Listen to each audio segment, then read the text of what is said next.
looking at it. How do you like that shoulder? Get in here. How do you like that shoulder? You get in this shot, please. Not like that. Don't block the guest.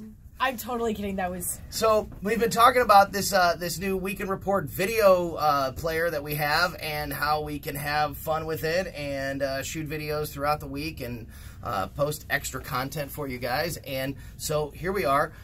This week's Week in Report is over. But Austin Petersen, who joined us in studio for almost the whole show, is still here. So we have decided to turn on the video camera and do a little extra, talking with Senate candidate Austin Petersen. Again, thank you so much for being on the show. Yeah, bonus content. Yeah, we really appreciate you being in studio and being on the show today. If you guys missed it, you're right here, probably watching this on the page, so you can just go up a little bit, click on the podcast, watch it absolutely, or listen to it absolutely free. It was a great show. But now that we're rolling here, we were just about off the air. See, this is you don't always talk about the issues. You don't always talk about not everything real has to be heavy. Stuff. Right. We were just about to break out into a Star Wars discussion. Yes. And The Last Jedi. Spoiler alerts. Yes. Spoiler alerts. Watch yourself. Yes. So we thing to turned do. on the camera so we could have a Star Wars discussion with Austin Petersen. I mean, how freaking cool is that? Let's talk about the bigger picture. Okay, because I'm ready. First of all, Kylo Ren, his famous statement is like, "Let the past die or kill it if you have to." Right? Everybody's so obsessed with Star Wars. I'm obsessed with Star Wars. I play the video games. I love it. But at some point, like, we let this nostalgia control us, and we have so much invested in these films that, like, when a new movie comes out and they sweep away the old order, right? It's like people get upset because it's like, this is not the Luke Skywalker I wanted to Sounds see. like you're Totally, already totally. going on the defensive, Austin. Well, hey, listen. I listen. I'm a rebel. I love Star Wars, and I think The Last Jedi was a good movie. Me too. It could stand on its own. Yes. Right, but it's not. I don't know about if a Star Wars movie. Now, here's where, and I agree with you. I don't mind old spoilers. Goodness, spoilers. Yeah. I don't mind characters dying, and I don't mind starting a new story with new characters. Yeah. My issue has been with Episode 7 going into this new episode. They did so much. With The Force Awakens, they like set up all these things, like who's Snoke and where did he come from and why is he so powerful and how did he start the First Order and where did Kylo Ren come from and where are the Knights of Ren and who's Rey's parents and all these like unbelievable. They like set up all these really cool things and then they didn't do anything. What do you think? Yeah, I really see.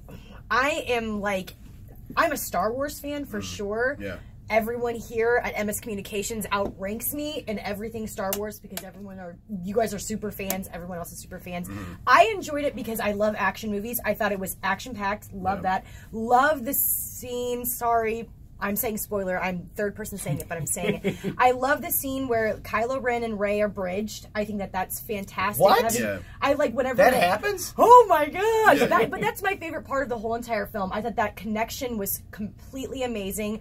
I loved that. I thought that the film was going to end at a certain point with Kylo Ren and Rey meeting Snoke, and it didn't happen. There was so much more that happened and developed.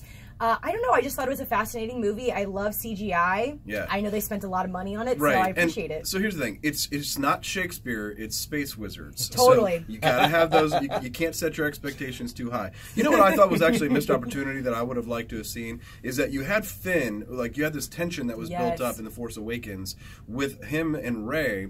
And what I would have thought was interesting, I mean, you're getting the kind of vibes when you saw Kylo Ren like shirtless and she's like, I put a cloak on, right? Yes. Like, I would have liked to have seen like a little bit of a love triangle thing where like, she's sort of torn between the dark and the light because Luke Skywalker in the movie is like, that you didn't even try and stop the darkness from coming at you. So what if like she really was more tempted by the dark side because she was attracted to Kylo and then Finn comes in and like tries to be like, oh, he's fighting for her affections too. Instead they had that like that side character who came in and was like, oh, we kind of like each other and it was like a weird romance. Yeah, that didn't quite make sense. It felt like it was kind of forced, right? And I did feel like the forced. Yes. The Force is with us. Yeah. Right. I don't know. I think they've left themselves a mess for the next one. Yeah, I mean, but again, but you have to make a good movie on its own, right? The problem is that we love the old movies so much that we don't see the flaws of the old movie as much, right? So if you look at The Last Jedi, I mean, Ewoks were like, it was like a kid's movie, right? You know, Boba Fett dies, and like Wilhelm screams into the Sarlacc pit, right? Kind of ignominious end for the great bounty hunter Boba Fett, right? But of course, if you look, there's some really good documentaries out there about how like Star Wars was saved in the edit and stuff, and nobody ever expected it to be a great movie, right? They were just trying to make. He was making a space opera, and his vision came to light. But it was really a lot of the editors that came in and made Star Wars what it is now. And then they had the Star Wars Christmas special with like, you know, where they had like no translated, all Wookiee, like, you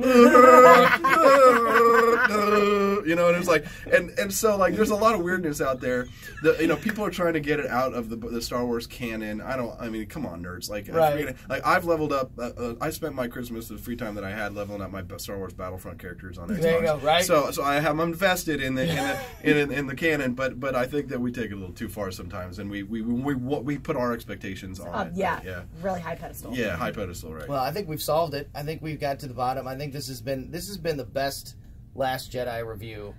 Obviously, thorough. Yes. Yeah, not disappointing. We have got it covered, and maybe in a couple of years when Austin's in the Senate, totally. come back. And we can review the next movie after it comes out. I will be here. See? All right. Fantastic. I love it. Austin Petersen, thanks again so much for coming in. Hope to get another chance to talk to you again real soon. And, may the Force be with you. Freedom, states' rights, and Star Wars. There you go. We got it, right? You got it. I was about to end it with this, and then I'm like, no, Star Trek! No. Can't do it, but I want to do it, Star Trek! These libertarians are going to violate your nap, bro. That's right. That's right.